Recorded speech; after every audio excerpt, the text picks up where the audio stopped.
जिस वीडियो में मैंने सबसे पहली मरतबा एंट्रोपी के कॉन्सेप्ट इंट्रोड्यूस करवाया था और ये बताया था कि चेंज इन एंट्रोपी या एंट्रोपी में जो तब्दीली होती है वो बराबर होती है Q यानी कि heat added to the system यानी कि सिस्टम में शामिल की गई हीट डिवाइडेड बाय T यानी वो टेम्परेचर जिस पर कि वो हीट सिस्टम में शामिल की गई है।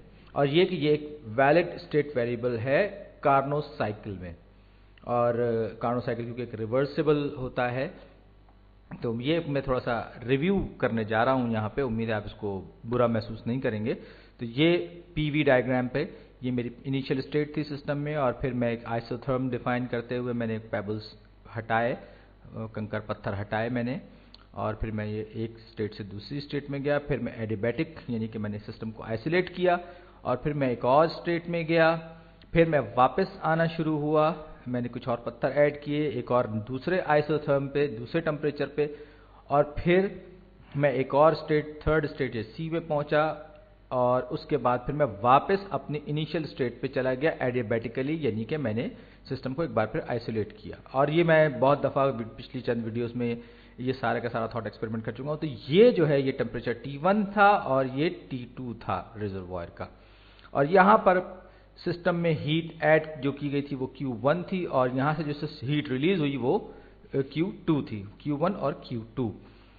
और एडियाबैटिक में आपको पता है कि कोई हीट ऐड या रिलीज नहीं होती, तो लिहाजा वहाँ पर हमें इसका तस्करा करनी। तो ये जो था ये एक रिवर्सिबल साइकिल था, और यहाँ मैंने आपको जो बताया था कि ये पूरे के पूरे साइकिल में चेंज इन एंट्रोपी जो है डेल्टा S वो होगा Q1 divided by T1 plus Q2 bye T2, और ये क्योंकि क्लोज साइकिल कार्नो साइकिल है तो ये इक्वल टू 0 होगा, क्योंकि हम जहां से चले थे हम वहीं वापस आ गए इस स्टेट डायग्राम या पीवी डायग्राम में। और ये कि ये एक रिवर्सिबल प्रोसेस है, ये S जो है या टोटल चेंज इन S जो है वो 0 होगा, यानी जो वैल्यू हमारे पास S की शुरू में थी पूरा सर्किल कंप्लीट करने के बाद, जब लूप कंप्लीट करने के बाद हम आएंगे तो हमें वही वैल्यू मिलेगी, यानी डेल्टा S जो है वो 0 रहेगा इस कार्नो साइकिल में। लेकिन जो कुछ भी मैंने कहा था वो ये जो भी था वो एक प्रूफ था सिर्फ कार्नो साइकिल के लिए, याद रखिए कार्नो साइकिल के लिए था। ये हर हालत में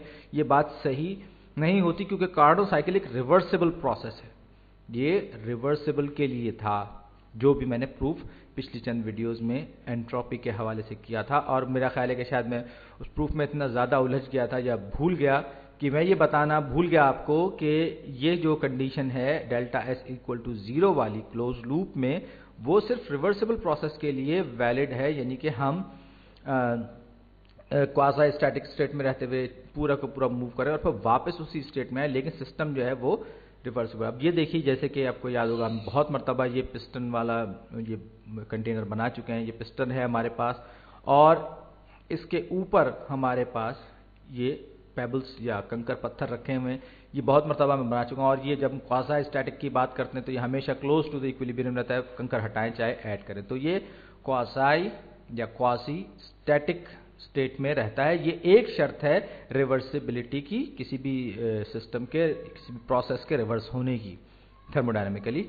लेकिन यही काफ़ी नहीं है, यानी क्वासी स्टैटिक होना ही काफ़ी नहीं है, बल्कि ज़रूरी है कि वो पूरा का पूरा सिस्टम जो है फ्रिक्शनलेस हो। जी हाँ, फ्रिक्शनलेस हो, यानी उसमें रगड़ ना हो। ये बहुत बज़ाहिर मामूली सा पॉइंट है, लेकिन बहुत इंपॉर्टेंट हो जाता है बाज़ जगहों पर। यानी अगर सिस्टम में फ्रिक्शन नहीं होगी तब ये रिवर्सिबल भी होगा, और अगर हम क्वासी स्टैटिक प्रोसेस को फॉलो करेंगे। तो यहाँ पर आप ये देखिए, मैं थोड़ा सा मोटा कर दिया इस पिस्टन को ताकि आप ज़्यादा देख सकें। और यहाँ जहाँ पर ये इस कंटेनर की दीवारों से अटैच हो रहा है, यहाँ पर कुछ ना कुछ रगड़ होगी, और जब ये ऊपर या नीचे की तरफ मूव करेगा तो रगड़ की वजह से सिस्टम में हीट पैदा होगी। ये यूँ कह के सिस्टम हीट जनरेट करेगा, और ये जो है हीट ऑफ फ्रिक्शन हम इसको बिलाशुबा कह सकते हैं, चाहे मैं कंकर पत्थर हटाऊं या मैं वापस रखूं। तो फ्रिक्शन की वजह से ये जो पूरा का पूरा प्रोसेस है ये रिवर्सिबल नहीं रहेगा, क्योंकि अगर ये जैसे कि यहां पर मेरे पास इसमें फ्रिक्शन मौजूद है, मैंने कुछ कंकर पत्थर हटाए तो ये थोड़ा सा ऊपर की तरफ मूव करेगा। एक दो कंकर शायद मूव भी ना करे, क्योंकि इसके अंदर का जो प्रेशर है वो फ्रिक्शन की फोर्स पर ही काबू नहीं पा सकेगा। तो मुझे कुछ ज़्यादा कंकर पत्थर हटाने पड़ेंगे, और फिर मैं कुछ और कंकर वापस रखूंगा तो ये अपनी इस स्टेट पर वापस आएगा। लेकिन हो सकता है कि मुझे इस उतने ही कंकर रखने पर, उतने पत्थर रखने पर मैं वापस अपनी ओरिजिनल पोजीशन पर ना आऊं, बल्कि शायद मुझे ज़्यादा पेबल्स ऐड करने पड़ें। तो अगर ये फ्रिक्शनलेस होता तो मैंने जितने कंकर पत्थर हटाए थे तो उतना ऊपर उठता, और उतने ही वापस रखने पर मैं दोबारा उसी स्टेट में, उसी एग्जैक्ट पोजीशन पर पहुंच जाता, बशर्ते कि ये पूरा प्रोसेस या पूरा ये जो सेटअप है ये फ्रिक्शनलेस होता। तो जो की अजम्पशंस हैं रिवर्सिबिलिटी की, उनमें से एक इंपॉर्टेंट जो अजम्पशन है वो ये कि सिस्टम का फ्रिक्शनलेस होना जरूरी है। और ये कार्नोट साइकिल जो है ये रिवर्सिबल है क्योंकि ये फ्रिक्शनलेस है। और कार्नोट साइकिल जो है ये आज तक हम प्रैक्टिकली ऐसा कोई इंजन नहीं बना सके जो कार्नोट साइकिल को अंजाम दे सके, क्योंकि ये एक ऐसा मफरूजा या एक थॉट इंजन है, सोचा हुआ इंजन है जो कि उसमें कोई फ्रिक्शन नहीं है। और अगर कोई इंजीनियर ऐसा कोई इंजन बना सके, अगर थोड़ी सी भी फ्रिक्शन कोई इंजीनियर कम कर सके तो वो अपने सिस्टम की एफिशिएंसी बहुत बढ़ा लेता है। ये इंजीनियरिंग व्यू पॉइंट से बड़ी इंपॉर्टेंट बात है। लेकिन आज तक हम ऐसा कोई इंजन नहीं बना सके जो कि फ्रिक्शन लेस हो, और ये बड़ी प्रैक्टिकल बात है। इसी वजह से कार्नोट इंजन जो है वो प्रैक्टिकल थॉट एक्सपेरिमेंट है। और ये जो delta S Q over T है ये सिर्फ रिवर्सिबल के लिए है, रिवर्सिबल सिस्टम के लिए। ये बात याद रखिएगा, ये बहुत जहन नशीन रखने वाली बात है जो मैं पिछली वीडियो में आपको बताना भूल गया था कि ये रिवर्सिबल सिस्टम के लिए वैलिड है। अब हम देखते हैं कि अगर मेरे पास एक इर्रिवर्सिबल सिस्टम मौजूद हो, ये मैं एक बार फिर पीवी डायग्राम बना रहा हूं, हमें बार बार थर्मोडायनेमिक्स में इसकी ज़रूरत पड़ती है, और ये एक और छोटा सा थॉट एक्सपेरिमेंट में करने जा रहा हूं जो कि इर्रिवर्सिबल सिस्टम के बारे में है। ये पहली स्टेट है मेरे सिस्टम की, और ये वही मेरा कंटेनर जिसके अंदर गैस है, ये मेरा मूवेबल पिस्टन है, इसके ऊपर ये छोटे बड़े कंकर पत्थर रखे हुए हैं। लेकिन इस मर्तबा इसमें कुछ फ्रिक्शन मौजूद है, यहां पर फ्रिक्शन मौजूद है। चाहे ये ऊपर जाए चाहे ये नीचे जाए, दोनों सूरतों में फ्रिक्शन की वजह से हीट जनरेट होगी, ये बात याद रखिएगा। चाहे ये ऊपर जाए चाहे ये नीचे की तरफ जाए, हीट ऐड होगी। अब मैंने क्या किया, इसे बहुत बड़े सारे रिजर्वायर रख दिया, यानी कि ये एक आइसोथर्मल प्रोसेस इसको मैंने बना दिया, यानी ये एक आइसोथर्म पर अब चलेगा और उसका टेम्परेचर T1 है। तो अब हम इसको आइसोथर्म पर, इसको सिस्टम को हमने क्वासी स्टैटिकली मूव कराना शुरू, क्वासी स्टैटिक वे में हमने इसको मूव कराना शुरू किया, और ये हम इस पॉइंट पर पहुंच जाए। अगर ये रिवर्सिबल या फ्रिक्शनलेस होता तो शायद ये इस आइसोथर्म पर थोड़ा सा आगे चला जाता, मामूली सा आगे चला जाता, लेकिन फ्रिक्शन की वजह से हमने कुछ पेबल्स हटाए तो ये शायद यहां आ गया, और अगर फ्रिक्शन ना होती तो शायद उतने ही पेबल हटाने पर जरा आगे चला जाता। 12।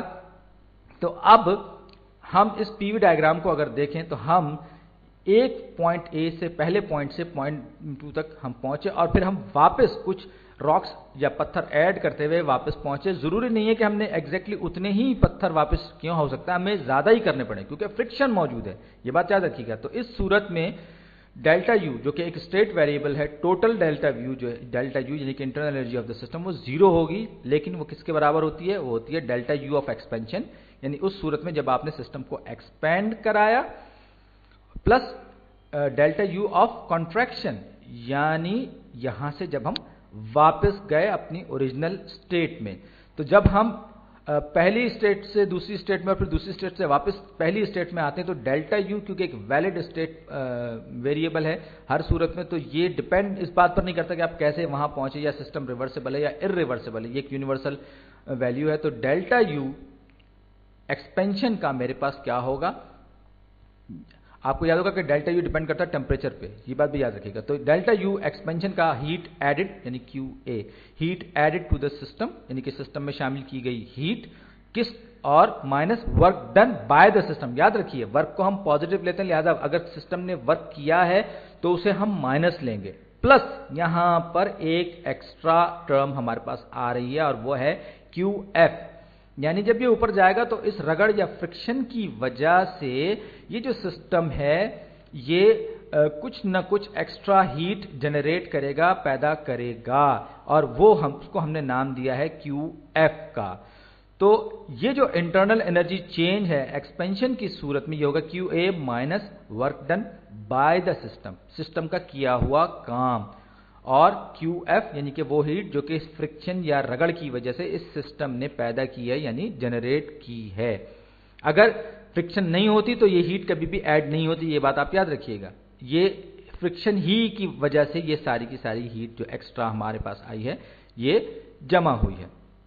तो अब हम डेल्टा यूसी यानी कि contraction, internal energy change due to the contraction, यानी कि हम सिस्टम को दोबारा सुकेड़ रहे हैं, इसकी पहली स्टेट में हम इसे वापस ला रहे हैं। तो उस सूरत में क्या होगा, जाहिर बात है कि अब हम जो है इस सिस्टम में से कुछ हीट रिलीज करेंगे। हीट रिलीज करेगा, ये बात याद रखिए आइसोथर्म पे हो रहा है, लिहाजा टेम्परेचर नहीं तब्दील होगा। तो ये जब हीट रिलीज, तो अगर मैं हीट को भी एक पॉजिटिव क्वांटिटी लूं तो जो हीट रिलीज होगी उसको मैं माइनस साइन दूंगा, सही। और इसी तरह जैसे कि मैं पहले भी बता चुका हूं कि वर्क को हम पॉजिटिव लेते हैं, लिहाजा work done on the system यानी कि सिस्टम पर किया गया काम जो है वो पॉजिटिव होगा, और system work done by the system जो है वो नेगेटिव होगा। तो इस सूरत में work done on the system जो है ये मेरे पास पॉजिटिव होगा। इसी तरह लेकिन यहां पर QF यानी कि हीट ऑफ फ्रिक्शन जो है वो पॉजिटिव ही रहेगी, क्योंकि जैसे मैंने शुरू में आपको बताया था कि चाहे वो ऊपर जाए चाहे वो नीचे जाए, दोनों सूरतों में हीट जनरेट होगी फ्रिक्शन की वजह से। वो इस बात पर डिपेंड नहीं करेगी कि वो जीरो आप एक्सपेंड कर रहे हैं या कॉन्ट्रैक्ट कर रहे हैं। तो अब डेल्टा यू टोटल जो है उसके आपको पता है कि जीरो होगा, क्योंकि ये एक स्टेट वेरिएबल है, लिहाजा इन दोनों का डेल्टा यूई और डेल्टा यूसी का सम जो है वो भी जीरो होगा। तो ये दोनों को मैंने ऐड कर दिया आपस में, तो QA minus QR, WW cancel हो जाएगा, प्लस 2QF, 2 टाइम्स QF। क्यों, फ्रिक्शन दोनों सूरतों में पैदा हो रही है फ्रिक्शन की वजह से हीट, ये इक्वल टू जीरो हो जाएगा, क्योंकि इंटरनल एनर्जी का जो है वो एक स्टेट वेरिएबल है। तो ये इसको मैंने रीअरेंज कर दिया, तो QA माइनस QR हो गया minus is equal to minus 2QF। और अब मैं जगह तब्दील कर लेता हूं, तो ये मेरे पास हो जाएगा QR minus QA is equal to 2QF, क्योंकि मैं 2QF को मैं पॉजिटिव रखना चाह रहा था। अब लेकिन सब कुछ मैंने ये क्यों किया, इसलिए कि मैं इर्रिवर्सिबल सिस्टम पर भी एक छोटा सा थॉट एक्सपेरिमेंट करना चाह रहा हूं। और जैसा कि हमने कहा कि डेल्टा S जो है वो बराबर होता है Q ओवर T, यानी कि heat added to the system at the temperature at which the heat added, यानी कि हीट जो सिस्टम में शामिल की गई और जिस टेम्परेचर पर शामिल की गई उसे हमने डिवाइड किया। तो ये रिवर्सिबल के लिए कंडीशन है, लेकिन फर्ज कर लीजिए मैं इसी कंडीशन को अप्लाई करने की कोशिश कर रहा हूं इर्रिवर्सिबल प्रोसेस पे। तो मुझे क्या करना होगा, मुझे दोनों साइड्स को T से डिवाइड कर दूंगा, क्योंकि आप Q/T जो है वो एंट्रोपी है। तो ये मैंने दोनों साइड्स को, क्योंकि और टेम्परेचर सेम है, T1 ही है, तो अब मैं इसको T भी लिख दूंगा तो कोई फर्क नहीं पड़ेगा। तो ये मेरी delta S QR minus QA over T, ये जो है मेरा जो है ये हो जाएगा डेल्टा S, और ये हो जाएगा ये 2QF, ये है वो हीट है जो कि सिस्टम में ऐड की गई है। ये बात याद रखिए, ये क्योंकि फ्रिक्शन की वजह से, मैं बार बार आपको याद दे रहा हूं कि ये heat added to the system due to friction है, और ये है टेम्परेचर उस सिस्टम का जो हमने रिजर्वायर की वजह की मदद से कांस्टेंट रखा हुआ है, और ये सबका सब एक पॉजिटिव नंबर होगा। हम पहुंच तो यहां जाएंगे, हम पूरा ये चेंज होकर ऑफ स्टेट करके हम वापस आ जाएंगे।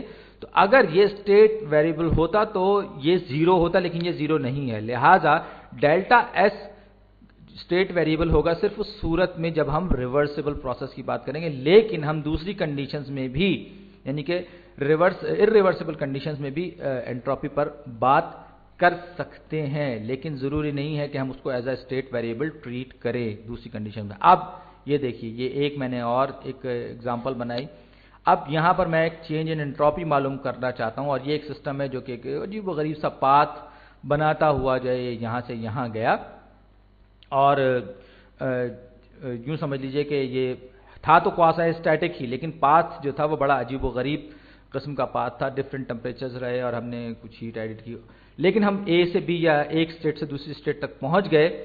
तो अब इस बात से पता नहीं था कि ये रिवर्सिबल है या इर्रिवर्सिबल है, मैं यहां से यहां तक पहुंच गया। अब मैं अस्यूम करूंगा कि मैं ये एक रिवर्सिबल सिस्टम होता तो फिर इसका पाथ कैसा होता। तो मैं ये इस तरह का एक पाथ बनाऊंगा जो कि बताएगा मुझे कि ये इसकी जो चेंज इन एंट्रोपी जो है वो अगर ये रिवर्सिबल होता तो ये किस तरह का पाथ लेता। ये बात याद रखिए, ये इसकी एंट्रोपी फाइनल है, ये फाइनल एंट्रोपी, और ये सिस्टम की इनिशियल एंट्रोपी। लेकिन आप गौर से देखिए, यहां पर मैं इसे एंट्रोपी को स्टेट वेरिएबल के तौर पर ट्रीट नहीं कर रहा हूं, क्योंकि ये एक रिवर्सिबल प्रोसेस नहीं है। लेकिन मैं अस्यूम ये कर रहा हूं कि अगर ये प्रोसेस रिवर्सिबल होता तो ये इस तरह का होता।